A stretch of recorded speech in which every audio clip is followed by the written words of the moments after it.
After her parents' funeral, and once the ink had dried on the paperwork surrounding the Jeremy Stock homicides, Joanna had gone back to campaigning with renewed effort and purpose. And now, here they were, 9 o'clock on election night, with the results just starting to trickle in.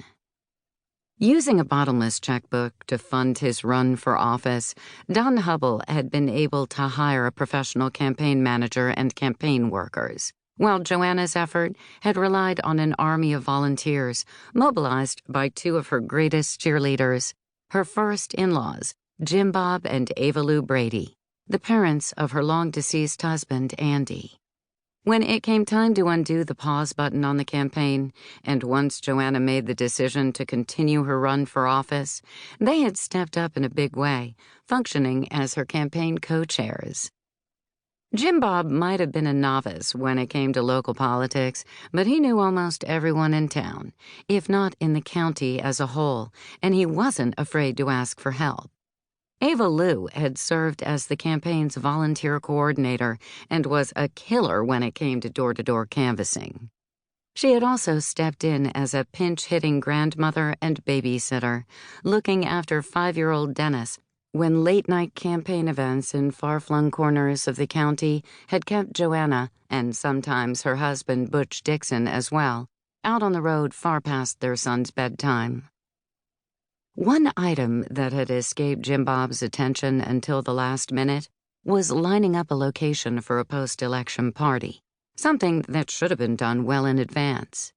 By the time the novice campaign manager figured it out, the preferred venues in town, the ones at the Copper Queen Hotel and in the basement of the convention center, were already booked, which explained why tonight's post-election gig was being held in the parish hall of the Tombstone Canyon United Methodist Church. The intention was to collect incoming election results in real time and immediately upload them to a PowerPoint display projected onto a screen. So far, that process wasn't going well. While Jim Bob and Butch fought to get the bulky hardware and software to work together, Ava Lou coordinated setting up the kitchen to serve coffee and refreshments. As for the candidate herself, Joanna sat at a cloth-covered table near the front of the room, keeping an eye on Denny, who was deep into the Lego project that Ava Lou had wisely brought along to keep him occupied. This was not Joanna Brady's best night ever. The waistband of her latest uniform had undergone several discreet expansions. Nonetheless, it no longer fastened. A strategically placed safety pin 3 inches below the top of the zipper was all that was keeping the placket more or less in place. Unfortunately, her equally snug-fitting jacket could no longer be trusted to keep the resulting gap from showing. In other words, her clothes didn't exactly fit, and neither did her shoes. Tonight, her ankles were swollen. Under the cover of the tablecloth, she'd managed to slip off her heels in order to give her sore feet a rest. Her back hurt. Any minute now, she'd need to put the shoes back on and make a quick trip to the restroom. In the meantime, her baby girl, due to make her first appearance 3 weeks from now in early December, was kicking up a storm.